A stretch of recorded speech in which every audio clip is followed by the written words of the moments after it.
네, 여러분 안녕하십니까? 시사토론텐 김광상입니다. 2017년 새해 첫 방송으로 뵙게 됐네요. 올해는 대통령의 탄핵 여파로 조기에 대선이 치러질 것으로 예상되고 또 민선 6기 광주 전남 시 도정도 반환점을 돌면서 후반기에 접어들게 될 것 같습니다. 국가적으로나 지역적으로나 중요한 한 해가 될 것 같죠. 첫 단추의 의미가 다시 한번 되새겨지는 새해 들머리에서 시사토론텐 오늘 이 시간에는 광주 전남의 2017년 주요 정책을 살펴보고 공동 발전을 위한 상생 전략은 무엇인지 함께 얘기해 보도록 하겠습니다. 오늘 토론에 나와주신 분들 소개해드립니다. 두 분 다 민선 6기 광주와 전남을 대표해서 이끌고 가고 계시는 두 분이시죠. 먼저 윤정현 광주광역시장 나오셨습니다. 네, 안녕하십니까? 네, 반갑습니다. 자, 이낙연 전라남도지사 함께 하시겠습니다. 네, 안녕하세요. 네. 자, 새해 벽도 상당히 분주한 시간이실 텐데 네. 바쁜 시간에 또 함께 해주셔서 감사합니다. 예, 뭐 새해가 되면은 뭐 누구나 다 그런 것처럼 뭐 저도 그랬습니다만 두 분도 시도정을 잘 이끌기 위해서 여러 가지 결심들을 하시게 될 것 같아요. 뭐 새해 시정과 도정의 주요 방향부터 좀 간략히 듣고 이야기를 진행했으면 좋겠다 싶은데요. 먼저 윤정현 시장께서 한번 말씀해 주실까요?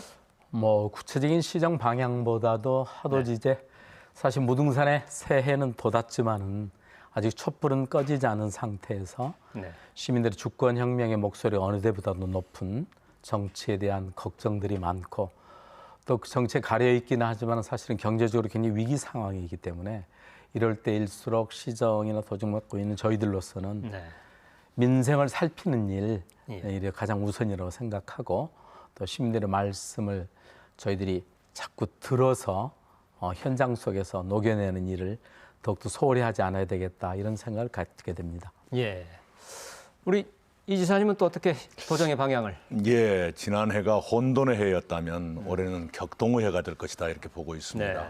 이런 변화의 시기에는 경제가 불안정해지기 쉽고 특히 서민 살림에 고통이 늘어날 가능성이 큽니다.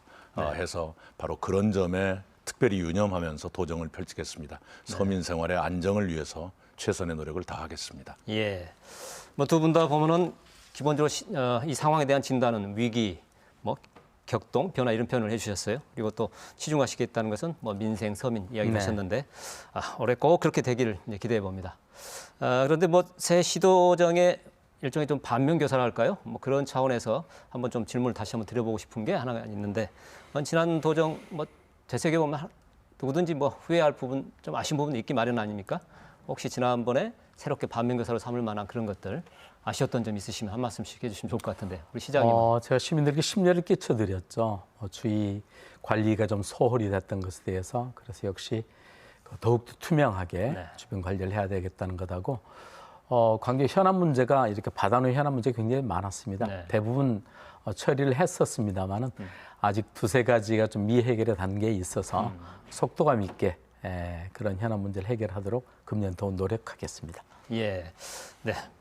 우리 도지사님은 또 어떤 면에서 좀 아쉬운 점 있으셨나요? 예, 청렴도가 꼴찌로 나왔어요. 감사원 평가로는 민원 처리 최우수 기관이다 그러는데 국민권익위원회에서는 청렴도가 꼴찌다 그래서 굉장히 부끄럽기도 하고요. 이건 올해 반드시 고쳐야 될 과제라고 생각합니다. 안전도는 많이 좋아지고 있는데 아직도 꼴찌권을 벗어나지 못했고요. 전국 체육대회 실력이 12등에서 14등으로 내려갔습니다. 그러고 재작년에 인구가 3,000명 이상 늘었는데요. 작년에 다시 줄었어요. 네, 이것이 지금 좀 머리 아픈 숙제입니다. 광주는 다행히 안전도는 굉장히 좀 높아진 것 같습니다. 맞아요. 교통사고율도 떨어지고 또 자살률도 떨어지고 또 구급 환자 병원에 상도했던 생존율도 높아지고 그래서 그 점은 좀 다행스럽게 생각합니다. 네, 뭐 아쉬웠던 점 또 뭐 잘한 점도 제가 굳이 여쭤보지는 않았지만 또 잘하신 점도 많이 있죠. 자, 그런데 그 본격적인 토론에 앞서서 한 가지만 더 짚고 넘어갔으면 좋을 것 같습니다. 뭐 당장의 현안이기 때문에 뭐 AI, 뭐 이른바 고병원성 조류 인플루엔자 지금 뭐 전국이 난리고요. 뭐 2,500마리 말인가요? 뭐 이렇게 이미 살처분된 3천만 마리 3천만 넘었습니다. 마리. 예, 이렇게까지 지금 상황이 심각한데 최근에는 뭐 포유류, 뭐 반려동물인 뭐 고양이까지 문제가 되고 있고요. 그래서 상당히 좀 시민들이 긴장하고 있는 그런 상황인데 전라남도 같은 경우는 또 직접 그 생산지 성격도 좀 있지 않습니까? 네. 많지 않습니까? 그래서 예. 지금 어떻게 지금 현황을 보고 있고 대책을 네. 세우고 계신지. 전라남도가 맨 먼저 발생했습니다. 네. 그래가지고 점점 북상해서 전국으로 지금 퍼졌는데요. 전국적으로 3천만 마리 이상이 살처분되고 전라남도가 120만 마리를 120만 넘어섰습니다. 마리. 네. 8개군이 벌써 AI한테 방역이 뚫렸습니다. 네. 이번 AI가 참 어려웠던 것이 하늘을 날아다니는 철새들의 분비물로 전염이 되다 보니까 막기가 좀 어려웠습니다. 네. 그래서 우리가 하고 있는 것은 하늘에서 떨어지는 것은 어쩔 도리가 없다고 하더라도 농장과 농장 사이에 사람이나 차량에 의해서 전염되는 것 이거라도 차단해야 되겠다 하는 것이 저희 전남도나 중앙정부의 방침인데 그것도 간간히 뚫렸습니다. 네. 불행 중 다행인 것이 어제 오늘 이틀은 의심축 추가 발생이 지금 잠잠해요. 예. 또 이런 말 하면 꼭 어디가 또 안 좋은 일이 생기니까 함부로 말도 못 하겠습니다만은 이대로 좀 잠잠해졌으면 좋겠습니다. 1월 1일 첫 근무를 저는 AI 방역 투소 돌아다니는 걸 그걸로 했습니다. 그러셨군요. 예. 뭐 광주 같은 경우는 뭐 단순하게 아직은 예. 괜찮습니다. 그러나 예. 아직 안심할 수 없죠. 그래서 광산의 거점 방역수를 2군데 해서 철저하게 좀 하고 있고요. 작년엔 2건 발생을 했었는데 네. 아직은 장담할 수 없이 최선을 다해야 되고 경계가 없으니까요. 네. 시도 경계가 없죠. 네. 예. 물론 또 광주는 뭐 생산지보다는 소비지 성격도 강한 그렇습니다. 그런 측면에 이제 네. 또 소비 문제도 있겠고요. 예. 그 영암호에 많이 왔던 예. 철새들이 죄다 전라북도 고창 쪽으로 옮겨갔습니다. 무슨 사인인지 모르겠습니다만 아마 온도나 또는 먹이 때문이 아닌가 생각을 합니다만 네. 빨리 한반도를 벗어났으면 좋겠습니다. 예, 고창까지 예, 알겠습니다. 어쨌든 이게 뭐 사실은 AI는 국가적 차원의 문제이긴 한데 지방자치단체 차원에서도 또 각고의 노력이 있다면은 조금 더 효과를 보지 않을까 하는 네. 생각을 하게 되죠. 네. 예. 자, 그러면 이제 본격적으로 올해 추진할 주요 정책들에 대해서 좀 이야기를 좀 나눠보았으면 좋겠습니다. 먼저 그 전남에 대해서 먼저 여쭤봐야 될 것 같은데 민선 6기 뭐 캐치프레이즈가 청년이 돌아오는 전남 이랬습니다. 뭐 지난해 일자리 종합 대상을 받기도 했다고 뭐 축하할 만한 소식도 있었긴 했습니다만 그래도 일반 또 도민들 입장에서는 그렇게 피부에 막 와닿고 그러지는 않은 것 같아요. 뭐 일자리 문제는 뭐 전남의 문제만도 아니고 전국적인 문제고 또 정부 차원의 문제이긴 합니다만은 전국 지자체에서 총력을 기울이는 분야 아니겠습니까? 네. 그런데 어떤 조금 다른 독특한 그 투자 유치 전략이라든지 또 뭐 신산업 발굴을 통한 창출이라든지 이런 쪽에 좀 아이디어가 많이 있어야 될 것 같은데 전라남도 올해 대책은 좀 어떻습니까? 예, 저희 농도 전남이 일자리 분야에서 종합 대상을 받았다고 하는 건 좀 놀라운 일이긴 합니다만은 이런 것이 좀 평가를 받은 것 아닌가 싶어요. 우선은 그 전에 팀 단위였던 일자리 담당 부서를 가장 상위의 실로 승격을 했습니다. 예, 그리고 최선임 국장을 그 일자리 정책실장으로 발령을 해서 2년 동안 한 사람이 계속 그걸 하도록 했어요. 그다음에 이 일자리 창출을 위한 예산이 2014년에 188억이었는데 금년에는 424억으로 해마다 100억대, 200대, 300대, 4 이렇게 지금 예산을 늘리고 있습니다. 덕분에 작년 한 해 동안에 취업자가 7천 명이 늘었어요. 네, 그 정도로 설명을 드리고 올해도 280개 정도 기업을 유치하겠다는 목표를 가지고 있고요.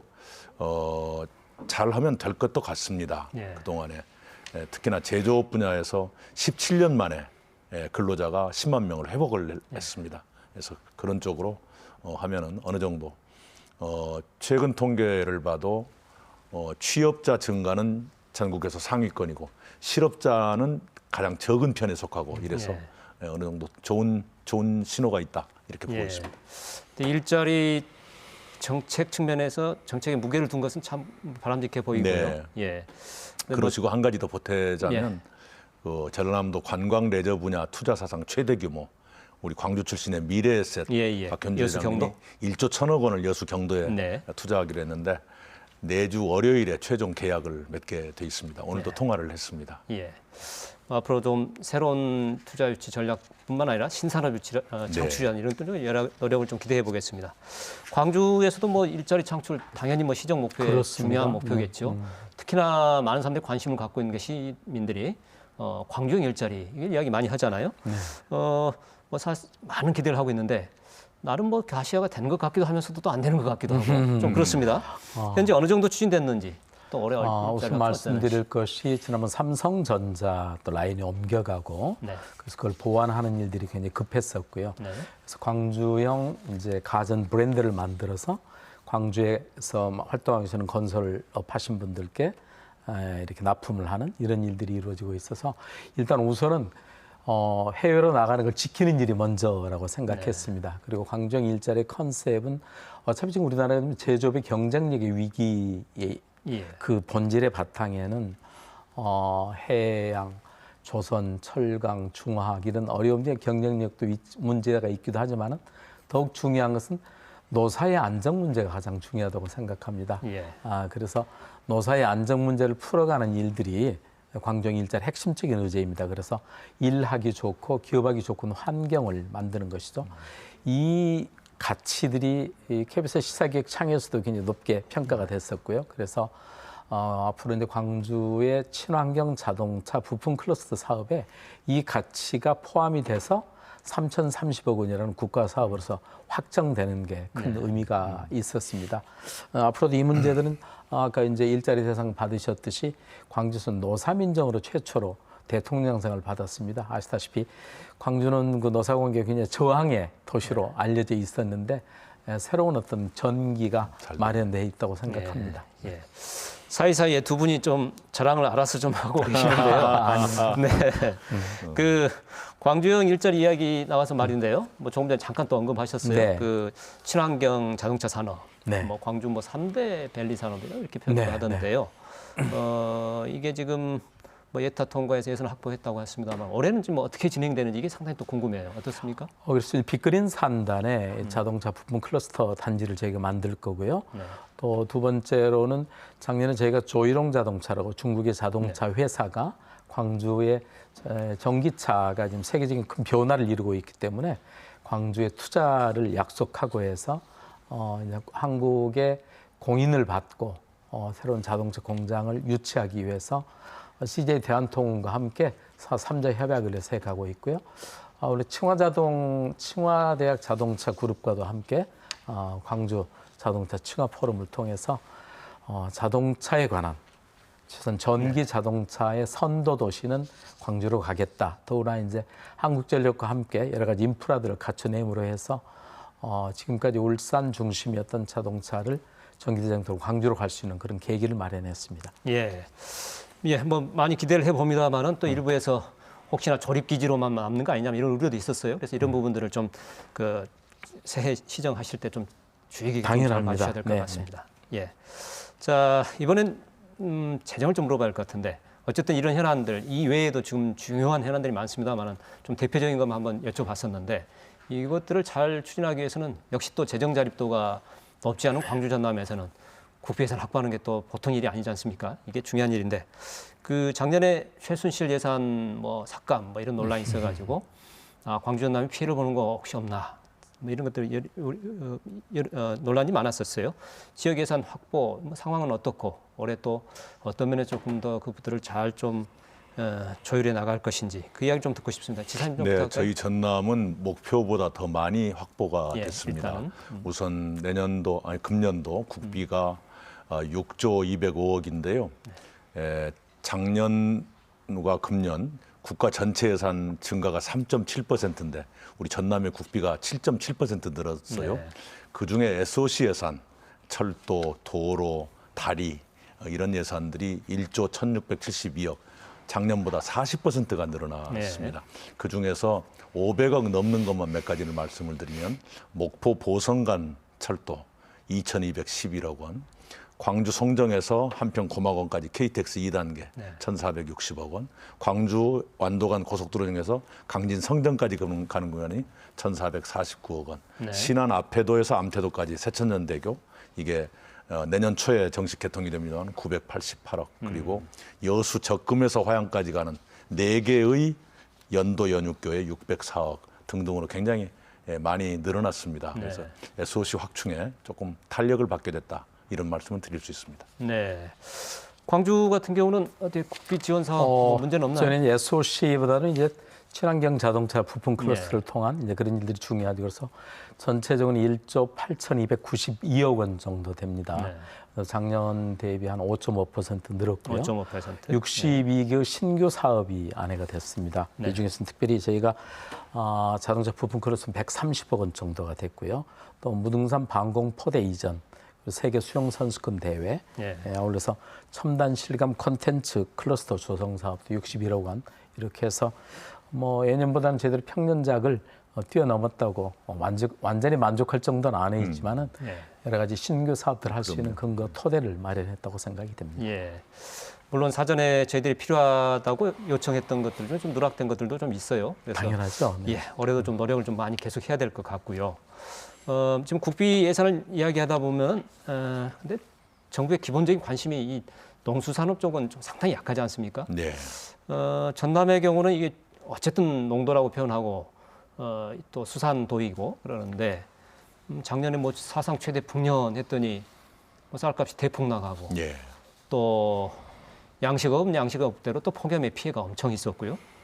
그런데 뭐 농수산업 분야에 대한 정부의 관심은 좀 참 아쉽고 그러는데 이런 쪽에 지자체 차원에서 나름 어떤 발전 전략이 있는지. 말씀 주신 대로 쌀값이 20년 전 수준으로 후퇴를 했어요.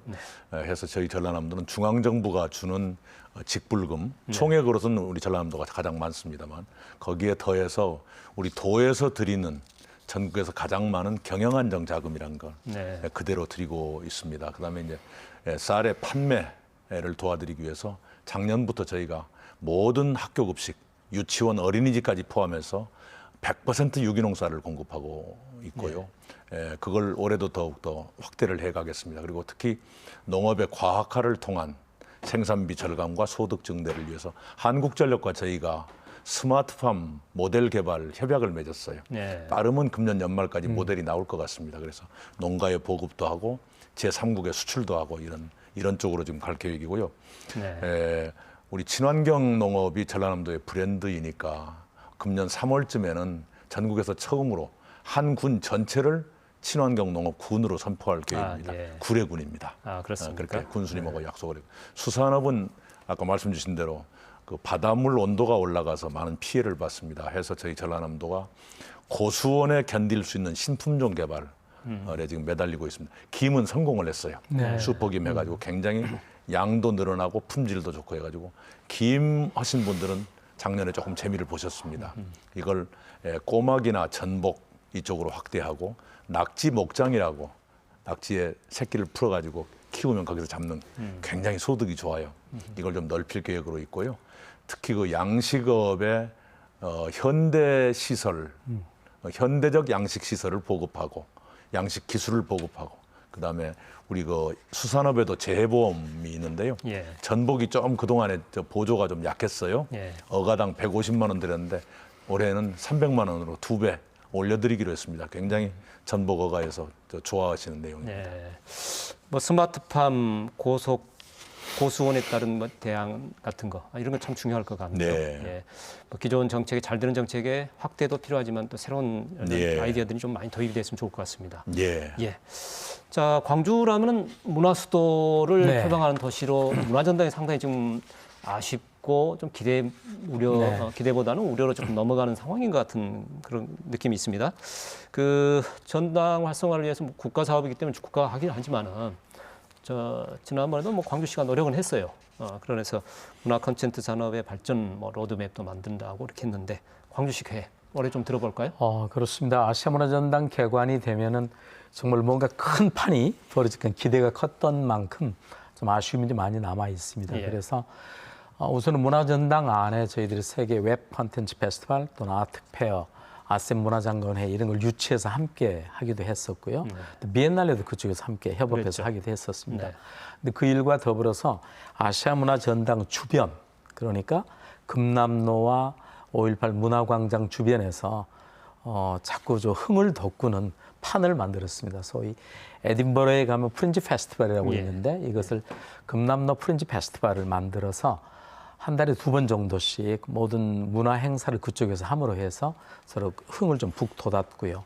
아울러서 대인동 별장 야시장 그리고 작년에 이제 처음으로 남광주 밤기차 야시장을 만들어서 근처로 하나의 큰 그 클러스터화를 만드는데 노력을 했습니다. 그래서 금년에는 인터내셔널 프린지 페스티벌에서 아시아문화 전당도 광주시와 함께 그 일을 같이 하기로 해서 주말이면 광주에 오면 뭔가 좀 즐길 거리가 있고 기존의 먹을거리하고 함께 어우러지는 광주를 찾고 좀 머무르고 싶은 인접, 담양 이런 데와 연계를 해서 할 수 있는 그런 프로그램들 지금 확장해 가고 있습니다. 예.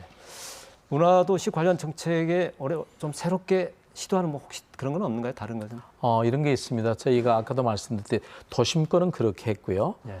작년에 저희가 아트 피크닉 그래서 중해공원 쪽에서 여러 가지 그 체험 행사들을 하면서 문화와 맞보는 행사를 했었는데 금년에 특별히 관심을 갖는 것이 저희들이 무등산과 광주호라는 좋은 자원이 있고 거기에 호수 생태공원이 있습니다. 또 서서현으로부터 쭉 누정자가 있어서 그쪽에 풍년암도라는 그런 어울림 있는 문화와 자연과 인간의 어울림 있는 그래서 지금 이제 순천만 정원이나 또 전주 한옥마을하고는 조금 다른 그런 프로젝트를 이제 완성해 가고 있습니다. 네, 한번 기대해 보겠습니다. 네, 좀 그동안 현안을 조금 이야기를 해봤는데 이번에는 양 시도의 시장님과 지사님이 모처럼 또 한 자리 이렇게 만나셨으니까 방송에서 한번 그 상생 전략을 좀 주제로 이야기를 좀 나눠봤으면 좋을 것 같습니다.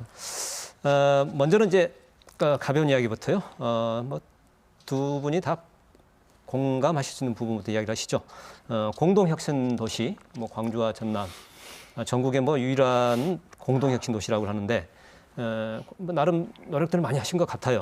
뭐 지역의 신성장 동력 산업 이렇게 기대를 많은데 그 빛가람 에너지밸리라고 이렇게 많이 하고 있지 않습니까? 그 어느 정도 추진하고 되고 있는지 상황부터 그리고 또 올해 계획은 어떤 특별한 계획이 있는지 조금 설명을 좀 해주실까요? 예, 우선은요. 2년 사이에 177개 기업 유치에 성공했습니다. 그중에 106개 기업은 투자를 실제로 했고 7개 기업이 준공됐습니다. 대단히 빠른 속도로 진행되고 있다. 이건 틀림없는 말씀이고요. 거기에 이제 새로 추가된 것이 에너지 신산업과 ICT, 정보통신 기술 그리고 소프트웨어를 융합한 그런 기업 200개를 유치한다는 계획이 지금 추가되어 있습니다. 광주시와 함께하는 것입니다. 그리고 저희 전남에서는 에너지밸리 산학융합지구라 해서 목포대학교가 전남 도립대의 전기 관련 학과 일부를 에너지밸리 안에 넣어서 한전과 함께 일하겠다. 이런 계획입니다만 어제 한국전력에 시무식이 있었다나 봐요. 그런데 조한익 사장님께서 이런 말씀을 하셨다고 제가 보고를 받았습니다. 안팎의 여건이 한국전력에 그다지 우호적이지가 않다. 유일하게 우호적인 것은 지역민 뿐이다. 이런 말씀하셨다 그래도 우리 그 점에 관해서 우리 지역민들께서 한국전력을 많이 사랑해 주신 데 대해서 이 자리를 빌어서 감사드리고 싶어요. 그래요. 네. 예. 지금 그 상생 전략을 이제 주제로 좀 이야기해 보자 그랬는데 광주하고 상생 어떤 그런 계획이나 전략들 올해 좀 소개하고 싶은 게 이걸 한번 있습니까? 같이 했으면 좋겠습니다. 지금 현재 에너지밸리라고 돼 있는데 이것을 더 크게 하고 단단하게 하는 그래서 에너지 산업 클러스터라든가 이걸 대선 공약으로 채택하게 하는 이런 걸 하나 했으면 좋겠어요. 그러면 다음 정부에서도 확실하게 그걸 하고 한국전력 사장님이 그다지 우호적이지 않다는 말씀이 그런 데 대한 걱정이 반영된 말씀 같아요. 현 정부가 지금 조금 더 길을 잃고 있으니까 그래서 차기 정부에서 그걸 확고하게 밀고 갈 수 있도록 그리고 에너지 신산업 육성 특별법 그게 이제 가장 먼저 선행이 돼야 통과되는. 되겠죠. 저희들이 준비는 끝났습니다. 이미 국회에 지금 상정 중이고요. 이게 되는 게 먼저 중요하고요. 아울러서 방금 말씀 주셨듯이 이제 광주와 전남이 함께 가는데 전남은 여러 가지 현장 속에서 이루어지는 이제 신재생 에너지 이런 클러스터들을 많이 하고 있고 광주는 이제 지스트부터 시작해서 이런 R&D 쪽이 또 강하기 때문에 연구 기능 특히 이제 직류화돼가는 게 지금 에디슨 이후로 새로운 변화라고 하지 않습니까? 뭐 이런 게 저희가 계기가 될 걸로 생각하고요. 이건 뭐 상생의 수준을 넘어 사실은 저희 호남에 광주 전남에 유사일의 큰 축복이라고 그럼요. 말씀드릴 수밖에 그럼요. 없습니다. 아마 네. 제가 지난번에도 인도의 마인드라 그룹을 전기차 때문에 갔었는데 저희 광주를 소개하는데 여러 가지 소개의 설명 중에 캡코가 이곳에 있습니다. 한국전력이 있습니다. 그러니까 금방 바로 이해를 하더라고요. 그만큼 지금 포브스지의 세계 전력 기업으로서는 1위로 돼 있는 한국전력이 지역의 미래를 함께 그린다는 것은 정말 저희들에게는 굉장히 큰 축복이라고 생각합니다. 예. 그 비슷한 얘기 에피소드 하나 말씀드릴까요? 중국에서 제일 큰 풍력 발전 네. 터빈 회사 사장님하고 저희가 MOU 체결을 했는데 네. 우리하고 무슨 합작 투자를 하겠다 그런 내용이에요. 그런데 사인하고 난 뒤에 슬그머니 저한테 오시더니 한전 간부들 좀 소개해 줄 수 있습니까? 그렇게 말씀하시더라고요. 그러니까 예. 목적이 한전하고 만나는 것이 목적인 것 같은 그런 느낌을 그런 받았을 느낌이. 정도입니다. 예. 세계적인 기업이니까요. 그 비중이 잘 활용해야 될 네. 지렛대로 삼아야 될 어떻게 보면 맞습니다. 그렇겠네요. 네. 예. 전남과의 상생 전략에 혹시 아까 우리 저 지사님은 그 제안을 좀 하셨는데 대선 공약으로 뭐 이야기를 제안하셨는데 여러 가지 혹시 대선 공약 제안하실 것은? 네, 맞습니다. 지금 예. 여러 가지 면에서 이따도 말씀 나오겠지만 이제 공항의 문제 이런 것들 전부 저희들이 대선 공약으로 함께 지금 추격해 가고 있습니다. 예. 저희들이 만들어서 지금 광주전남 발전연구에서 함께 만들어 가고 있는 중입니다. 네. 네. 뭐 이왕 말씀 나오신 김에 하신 김에 그 공항 문제 사실은 두 분이 지금 적극적으로 나서는 것 같지는 않아요. 밖에서 보기에는 뭐 말씀들은 물밑에서 대화를 계속하고 있다. 또 이게 무조건 바깥으로 내놓은 것보다는 내실 있는 대화가 중요하다. 뭐 이런 스탠스로 저희들이 읽고 있습니다만은 어쨌든 그래도 뭔가 좀 돌파구를 마련해야 될 것 같고 그러는데 공공항 이전 문제, 민간공항 통합 문제 이게 두 가지 맞물려가는 이 두 가지 문제를 어떻게 할 것인가. 이 상생 이야기가 나올 때마다 가장 지금 요즘 걸리는 문제는 이건데요. 우리 이 지사님 예. 뭐 입장이 어떠신지 지금 시도민들 보기에는 해법 없이 평행선 달리는 거 아니냐 뭐 이렇게 본단 말씀입니다. 작년 11월에 광주에서 광주전남 상생발전위원회를 하고 난 뒤에 발표한 공동 그 합의문이 있습니다. 네. 거기에 그것이 그 문서로 돼 있어요. 네. 이런 내용입니다. 민간공항 통합은 KTX 연결 같은 사전 준비를 갖춰가면서 추진한다. 군공항 이전에 대해서도 역시 사전 준비를 통한 조용한 접근이 현명하겠다. 이런 내용입니다. 네. 민간공항 통합은 당장 통합한다고 했을 때 광주공항이 갖고 있는 그 승객들이 무안공항까지 그대로 오기가 어렵습니다.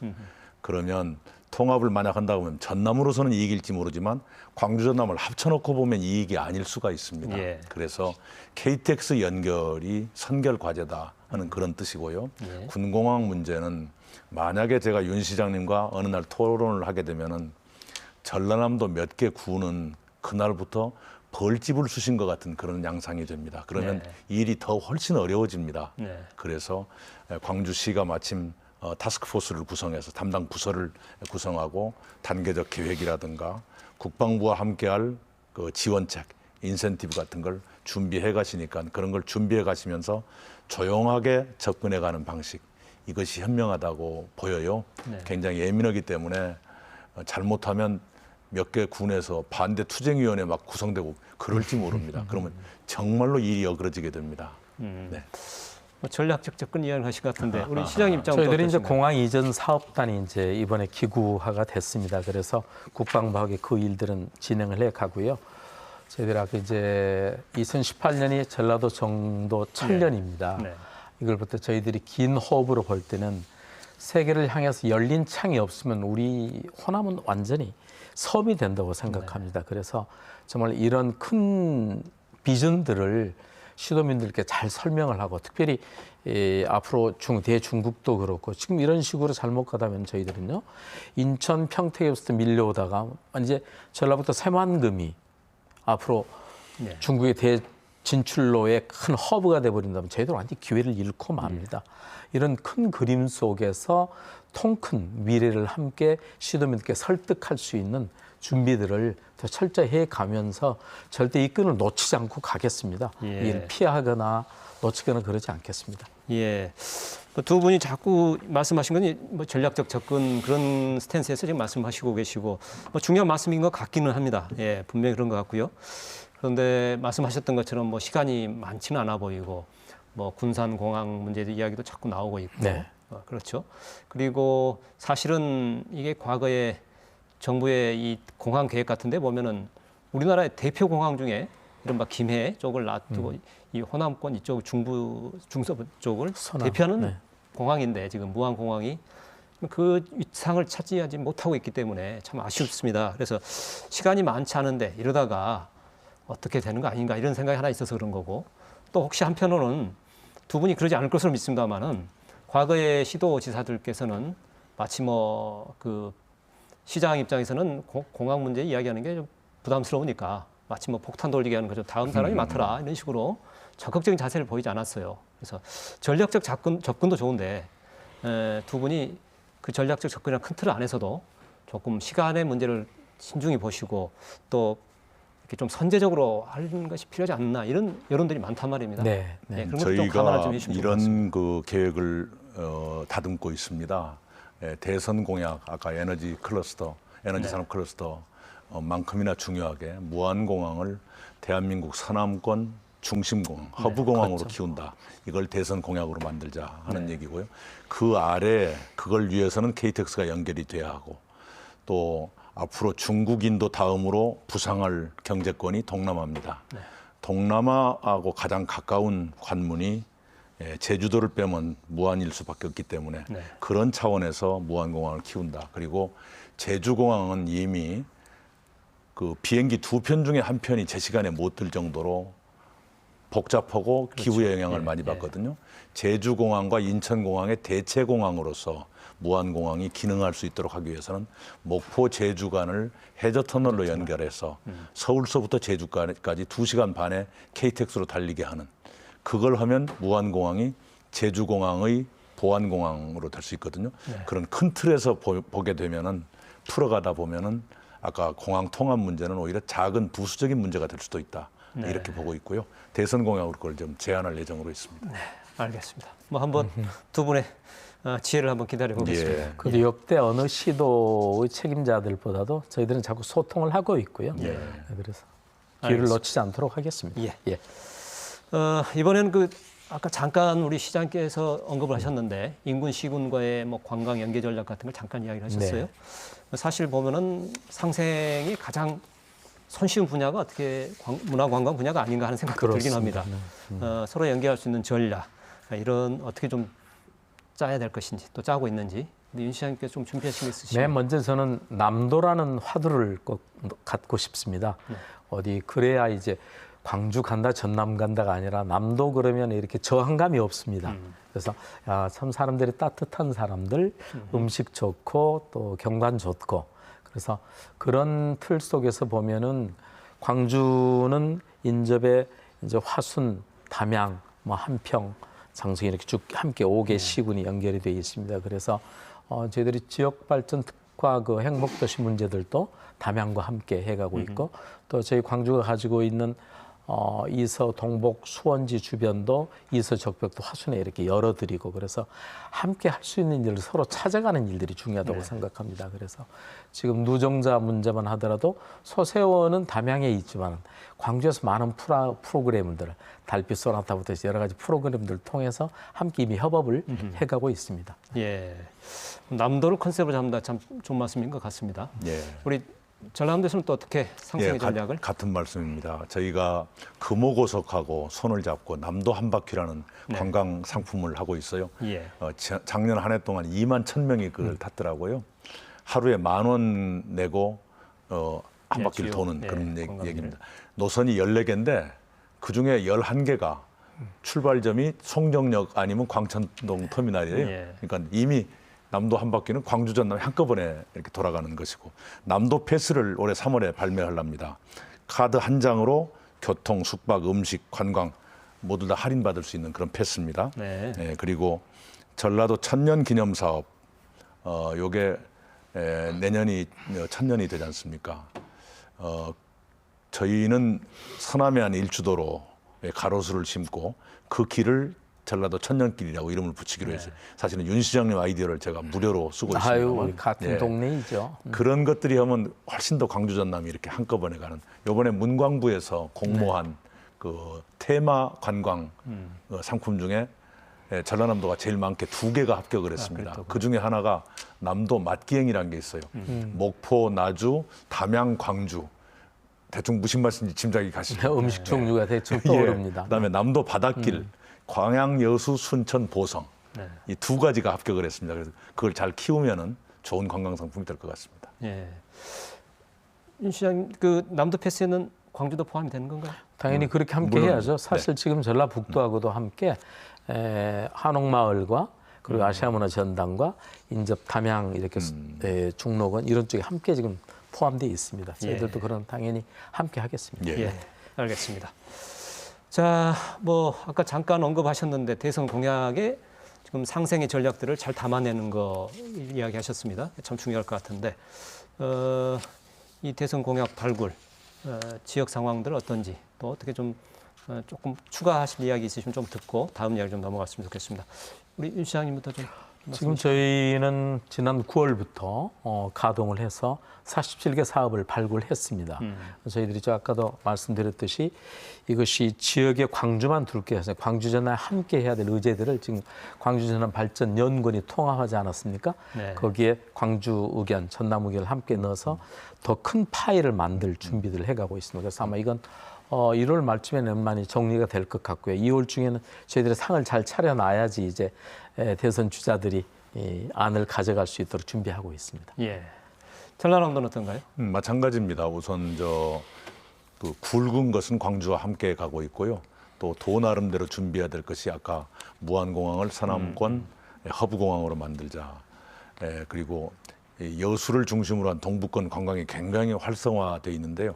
접근성을 좀 더 좋게 하기 위해서 익산 여수 간 고속철도를 놓자 또는 광주 송정 간 경전선을 뚫어보자라든가 이런 등등이고요. 그 조선업이 많이 어렵기 때문에 레저 선박 또는 어선 같은 소형 선박 그리고 수리조선 수리 그걸로 좀 활로를 찾아봐야 되겠는데 해경 소유의 선박이 많지 않습니까? 그 정비창이 부산에 있어요. 해경 본부는 인천에 있는데 배 한 척 수리를 하면 거기서 배 타고 부산까지 가거든요. 그래서 목포나 진도 근방에 제2 정비창을 하나 만들자 하는 것을 이번 대선 공약으로 넣고 싶습니다. 예, 뭐 중간 지점에 뭐 그 논리도 괜찮겠네요. 네, 국가적으로도 이익이죠. 그렇죠. 기름이 전략되고. 예, 알겠습니다. 그런데 이제 아까 대선 공약을 이야기하다 보니까 또 그 생각을 좀 생각이 나서 좀 여쭤봐야 될 것 같습니다. 죄송합니다. 많은 시도민들은 일단 정권 교체가 이루어지지 않겠느냐고 기대를 하는 것 같습니다. 또 그렇게 해서 그동안의 어떤 불균형, 또 차별적인 그런 거, 지역에 따라 달라지는 정부의 어떤 자세 이런 것들이 좀 교정이 되고 그리고 지역 발전에 어떤 돌파구가 열렸으면 좋겠다 이런 생각을 한 것 같습니다. 이 앞으로 있을 조기 대선 금방 치러질 것 같은데 이 대선에 지역민들은 어떤 자세로 어떤 전략을 가지고 좀 임했으면 좋겠다. 뭐 좀 돌발 질문이긴 합니다만은 한번 이 부분에서 좀 말씀 좀 해주실까요? 이 지사님이 그 부분에서 판단이 있으실 것 같은데 네. 실제 그렇습니다. 거대 담론보다도는 사실 지역민들이 바라는 것은 호남의 정신, 특히 광주 정신에 대한 가치를 인정하는 것도 중요하지만은 지금 김철수 말씀하셨듯이 실질적으로 지역에 대한 보다 정확한 비전, 그런 정책적인 것들을 요구하고 계신 거 아닌가 싶어서 그래서 아까 저희들이 대선 공약 발굴이 더욱 중요하다고 생각하고요. 뭐 그런 점에서 우리 이 지사님께서 큰 탁견이 있으실 거로 생각합니다. 예, 뭐 주민들께서 선택하실 일입니다만은 기본적으로는 대한민국이 지난 50년 동안 이렇게 진행해 오면서 미처 손대지 못했던 적폐를 이번에는 좀 걷어낼 때가 됐고요. 그다음에 우리 사회가 가지고 있는 허위의 구조 있잖아요. 거짓의 구조. 이번에 그것이 다 민낯이 드러나는데 그걸 걷어내는 일을 해야 될 것이고 그걸 잘할 정부를 뽑을 필요가 있겠다는 것이고요. 그다음에 지역 균형 발전에 대한 확고한 철학을 가진 그런 정부를 만들어야 된다. 이런 생각을 하고 있습니다. 네. 뭐 어떻게 보면 정치적 발언을 제가 요청한 것 같아서 두 분이 상당히 조심스럽게 말씀하시지 않았나 싶습니다. 어쨌든 지역민들 입장에서는 이번에 상당히 많은 기대를 하고 있고 그러면서도 지금 상당히 전국이 지금 혼란스럽기 때문에 어떻게 해야 될지 자세를 잡기 상당히 힘들어하는 상황인 것 같아요. 분명한 것은 이제 이점 어떻습니까? 정치인들이 지역민들이나 시도민들을 이렇게 리드한다는 생각은 이미 버려야 할 때가 됐다고 생각합니다. 시민들의 의견대로 오히려 제가 받들고 따르는 그런 자세가 중요하지 자칫 한번 오만한 그런 상황에 처해서는 안 된다는 그런 다짐을 더욱 하게 됩니다. 우리 호남이 정치적인 견해가 좀 분열상을 보였었는데 최순실 덕분이라 그러면 좀 이상하고요. 최순실 사태로 박근혜 대통령 지지율이 0%가 나왔지 않습니까? 역시 호남답다 하는 그런 상쾌함을 느꼈어요. 네, 이번 대선에 대한 생각도 약간의 그 조정기를 거치게 될 것입니다만은 호남다운 모종의 결단이 나오지 않겠는가 하고 기대를 하고 있습니다. 알겠습니다. 이제 정치적 견해는 뭐 이 정도 선에서 더 이상 뭐 듣기는 어려울 것 같고 어쨌든 조기 대선이 이루어진다는 것을 전제로 두 분은 아까 공통의 공약 뭐 이런 것들 이야기를 하셨습니다만은 이른바 김대중 대통령이 당선이 되고 호남에 아이디어를 내놔봐라 할 때 아이디어를 못 내놨다 이런 말들이 많이 있지 않습니까? 안타까운 그래서 이야기였죠. 지역의 발전의 어떤 기회를 놓치고 말았다 뭐 이런 이야기했는데 두 분이 이번에는 좀 참 그 부분에 좀 신경을 많이 써줬으면 하는 생각이 듭니다. 자 이제 마지막으로 이제 하시면 잠깐만 여쭙고 뭐 정리를 해야 될 것 같아요. 먼저 우리 이낙연 지사님께는 그 이른바 주장하셨던 것 한 가지 놓고 좀 여쭤봐야 될 것 같은데 지금 그 불평등한 사회에 대해서 생각을 가지시고 뭐 금수저, 흑수저 논란도 많습니다만은 개천에서 영락이 하는 뭐 이런 사업을 하겠다. 조금 그 캐치프레이즈가 좀 눈에 들었었습니다. 계층 이동에 사다리를 놓는 사업 이게 뭐 지자체 차원에서 꼭 쉬운 것은 아닐 것 같긴 합니다만은 이 부분은 구체적으로 어떻게 현실화시키려고 계획을 갖고 계신지. 우선은 금수저, 흑수저의 장벽이 높아지고 간격은 더 벌어지고 하는 아주 안 좋은 상황에 놓여 있습니다. 저희가 성장할 때만 해도 개천에서 용이 나왔어요. 저도 그 중에 한 사람입니다. 용까지는 아닙니다만. 네, 그런데 지금은 용도 자연산이 없어지고 양식만 나온다고. 그래서 계룡 사업, 개천에서 용나게 하는 사업을 금년에 시범 실시합니다.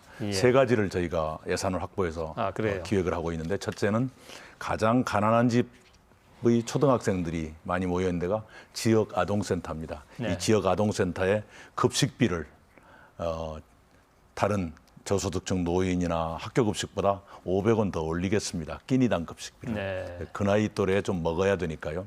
두 번째는 지역 아동센터에 공부방을 설치하려합니다. 그래서 하루에 3시간 정도 일주일에 5일 그 가난한 집 아이들은 학원도 못 가니까요. 그래서 학원 갈 것 없이 공부방 그 지역 아동센터 안에 그것도 대졸 미취업자, 대학 졸업하고 취직 못한 청년들 또는 취직 자리가 없어서 졸업을 자꾸 미루는 이른바 스펙 휴학생들 이분들 중에서 초등학생을 가르칠 만한 실력이 있는 분들 한 90분 정도를 일단 저희가 생각하고 있습니다. 그리고 초등학생 한 10,000명 정도를 대상으로 해서 하루에 3시간씩 무료로 공부를 시키는 것. 그다음에 초등학교 들어가기 전에 미취학 아동들 4살, 5살 그때부터 조기 교육을 시키는 아이들도 있는데 가난한 집은 그게 못 하잖아요.